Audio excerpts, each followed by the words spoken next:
हाँ तो students, optics प्रकाशिकी के हिंदी मीडियम के एपिसोड नंबर 39 में हम लोग देखेंगे विचलन रहित वर्ण विक्षेपण।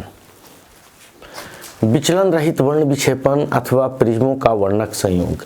तो विचलन रहित वर्ण विक्षेपण यानी एक ऐसा वर्ण विक्षेपण जिसमें विचलन नहीं हो यानी या प्रिज्मों का वर्णक संयोग या दो प्रिज्मों का ऐसा संयोग जिसमें रंग प्राप्त हो, यानी श्वेत प्रकाश जो है वह 7 रंगों में टूट करके बाहर निकले। तो इस प्रकार जो प्रिज्मों का संयोग होगा वो क्या कहलाएगा? तो वो कहलाएगा प्रिज्मों का वर्णक संयोग। तो इसका अगर डेफिनेशन हम लोगों को लिखना हो तो क्या लिख सकते हैं? तो सबसे पहले यहाँ उसको एक इमेज से समझते हैं कि यहाँ पे क्या हो रहा है। तो यहाँ हम लोग मान लेते हैं कि यहाँ पे एक प्रिज्म है, और उसके ठीक संपर्क में एक और प्रिज्म यहाँ पर, उसके ठीक संपर्क में एक और प्रिज्म यहाँ पर रखा गया है। तो इसके पहले भी हम लोग देखे थे ठीक पहले वाले एपिसोड में। तो यहाँ मान लेते हैं कि इसका अपवर्तक कोण A है और इसका अपवर्तक कोण क्या है? A डैश है। ठीक है। अब यहाँ से श्वेत प्रकाश की कोई किरण आ रही है, और ये श्वेत प्रकाश की किरण अगर ये दोनों प्रिज्में नहीं होती तो वो सीधे अपने आपतित किरण की दिशा में ही निकल लेती। ठीक है, क्योंकि उन्हें बीच में विचलन की आवश्यकता ही नहीं थी। लेकिन अब यहाँ क्या हुआ कि यहाँ पर ये जो श्वेत प्रकाश है वह 7 रंगों में टूट गया। ठीक है, जिसको एक को हम लोगों ने क्या दिखा दिया? सबसे नीचे वाले को वायलेट, मीन कलर येलो, और सबसे ऊपर क्या दिखा दिया? रेड दिखा दिया। ठीक है। और अब क्या हुआ कि अब यहाँ ये किरण जो है, अब यहाँ से देख सकते हैं कि ये किरण जो है, तो अब ये क्या हुआ? तो यहाँ से चली ऊपर की ओर। अब इसमें जैसे कि ये 7 कलर में टूटा, तो ये कलर जो है, ये जो येलो कलर जो होगा वो मीन कलर को क्या मानेंगे?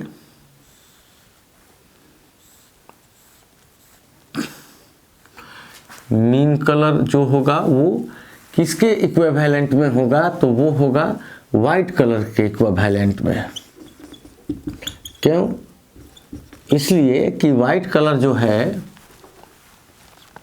ये जो वाइट कलर आपका है, श्वेत प्रकाश की किरण जो जा रही है, ये आपका क्या है? इसमें 7 कलर है, और यहाँ जो 7 रूप में ये टूट रही है, तो 7 का तो डेविएशन हम लोग निकालने के बदले एक जो मीन कलर है वाई, इसका डेविएशन अगर निकाल दें, इसका डेविएशन, तो ये 7 कलर का जो है एवरेज डेविएशन निकल जाता है। तो यहाँ क्या हुआ कि यहाँ की ये वायलेट जो है नीचे वाला, ये चला गया सबसे ऊपर। ठीक है, और ये येलो जो है वो बीच में, और ये रेड सबसे नीचे। तो इस प्रकार से ये निकल गए। तो ये येलो हो गया, और सबसे ऊपर क्या हो गया? वायलेट हो गया, और सबसे नीचे क्या हो गया? रेड हो गया। ठीक है।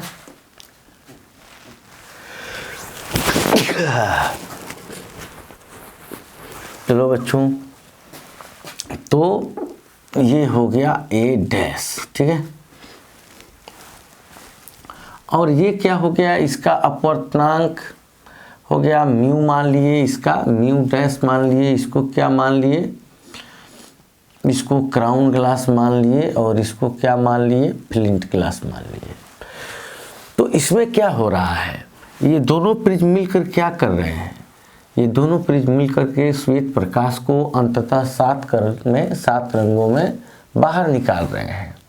तो ये क्या होगा? और ये जो होगा इसमें डेविएशन नहीं हो रहा है, क्योंकि वाइट कलर जो ये जा रहा था जिस डायरेक्शन में, उसी डायरेक्शन में मीन कलर जा रहा है। ठीक है, तो ये दोनों कलर पैरेलल है एक दूसरे के, तो पैरेलल होने का मतलब क्या हुआ,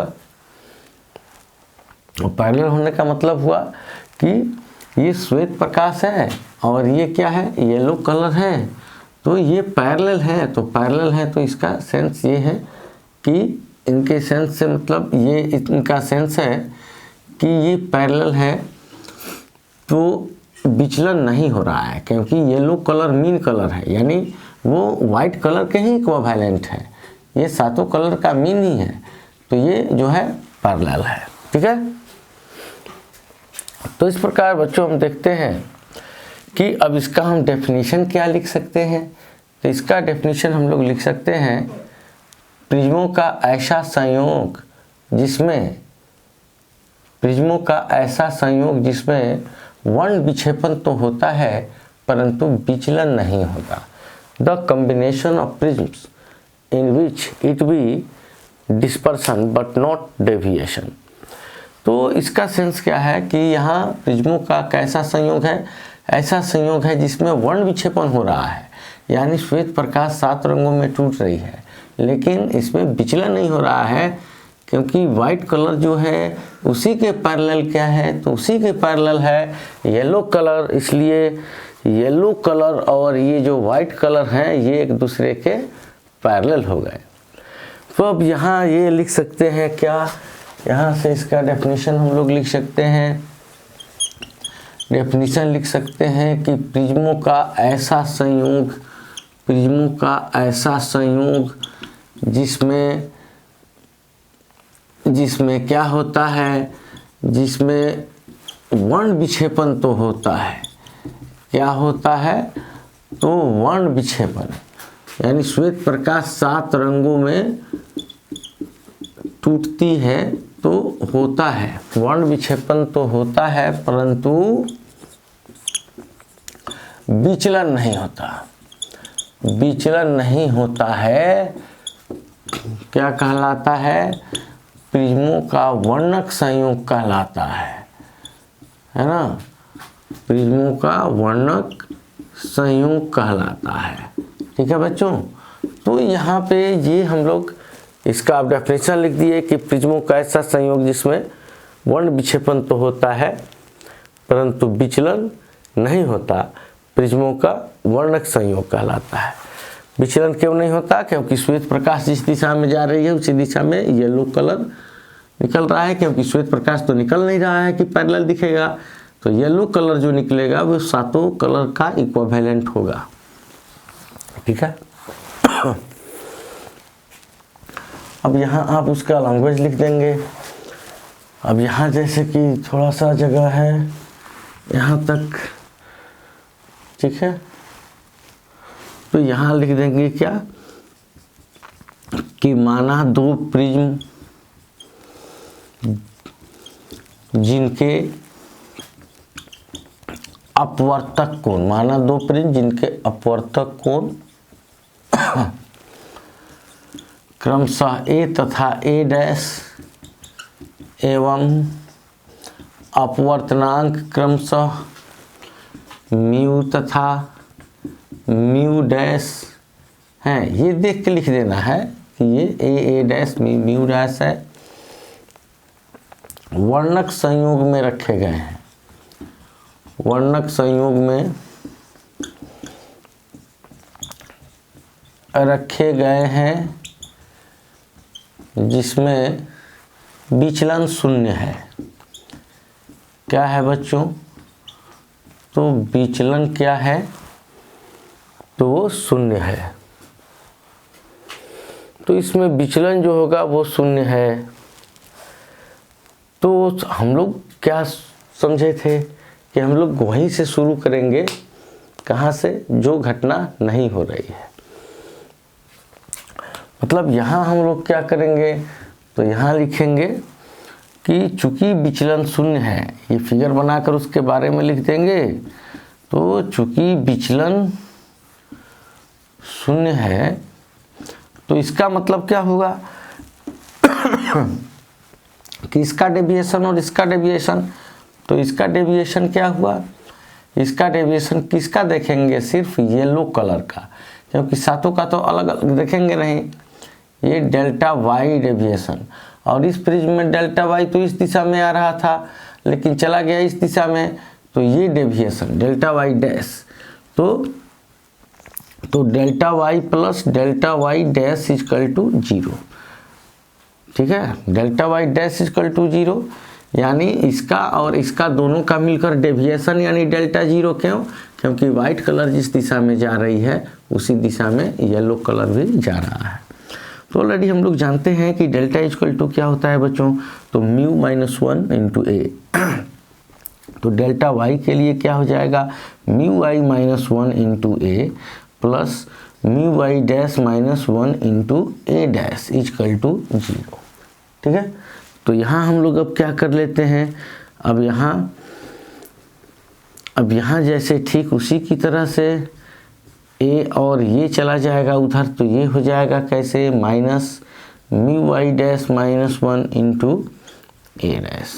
ठीक है, और इसके बाद ये क्या हो जाएगा, तो अगर हम रोक लेते हैं यहाँ पर ए डैश बाई ए, यानी ए डैश है और ये ए आ गया यहाँ पे, तो क्या हो जाएगा, तो ये इधर आ जाएगा, यानी mu Y minus 1 by mu Y dash minus 1 और minus A dash by A यहाँ बचा, तो दोनों और माइनस से गुना करेंगे तो ये क्या हो जाएगा प्लस, और ये हो जाएगा उसका वैल्यू माइनस में।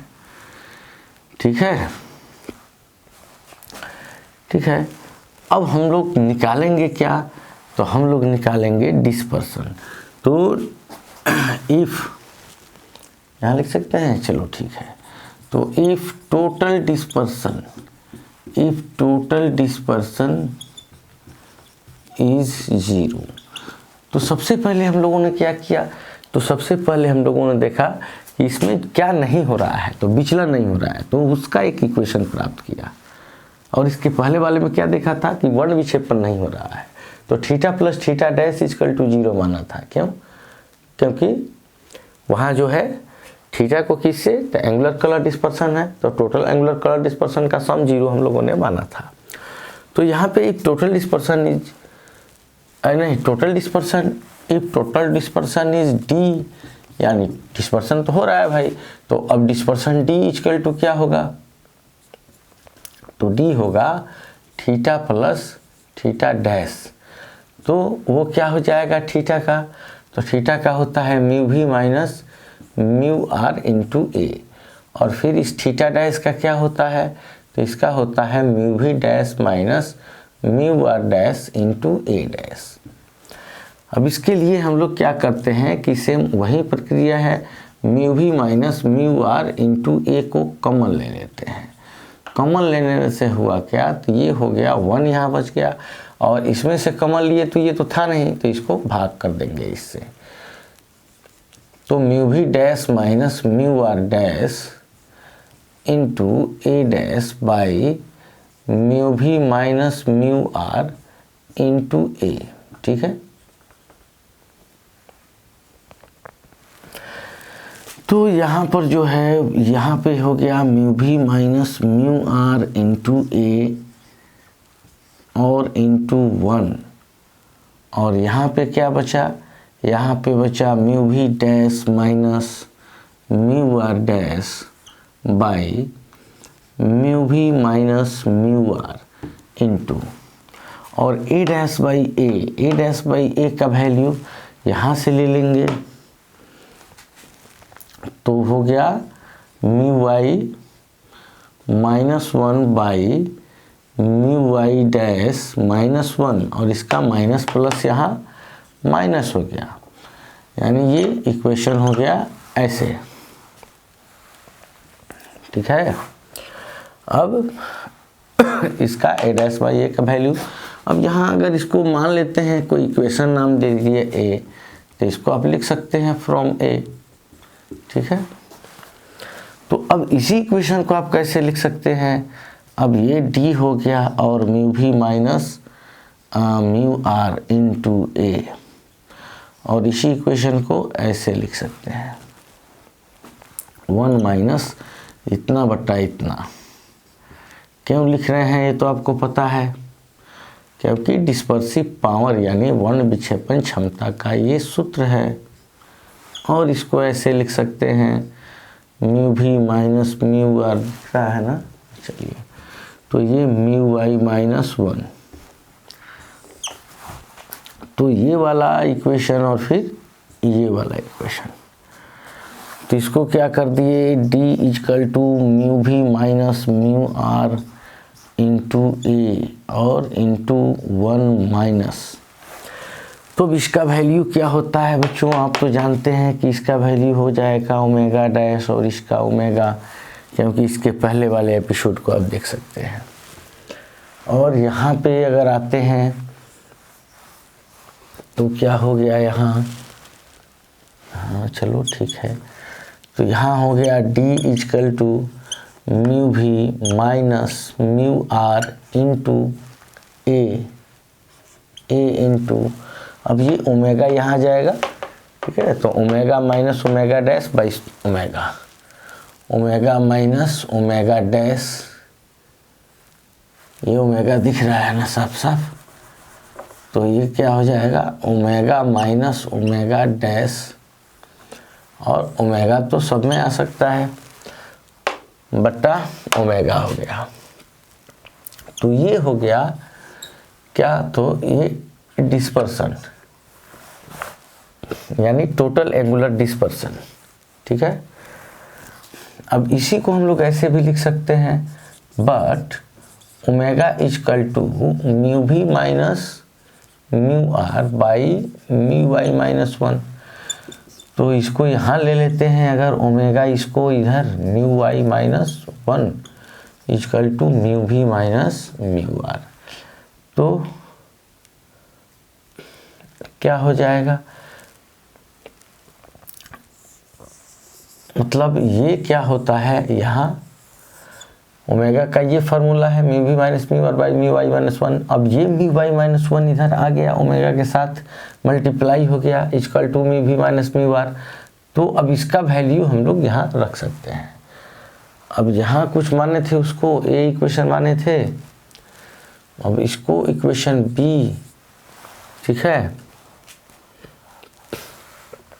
अब यहाँ नाउ डी, इस इक्वेशन को अब बता दिए कि ये इतना होता है, तो डी इजकल टू, तो ये म्यू भी माइनस म्यू आर कितना हो गया, तो म्यू भी माइनस म्यू आर हो गया, म्यू भी ये आप इक्वेशन बगल में लिख सकते हैं म्यू भी माइनस म्यू आर, उसके स्थान पे आप क्या लिख दिए, तो omega into mu Y minus 1 इसके जगह पे, और ये हुआ ए, और ये ओमेगा माइनस ओमेगा डैश, और यहाँ क्या था ओमेगा, तो ओमेगा से ओमेगा कैंसिल हो गया, तो क्या बच गया D equal to mu Y minus 1 into A into omega minus omega dash, ठीक है। तो ये आपका डिस्पर्सन का इक्वेशन मिला, ठीक है।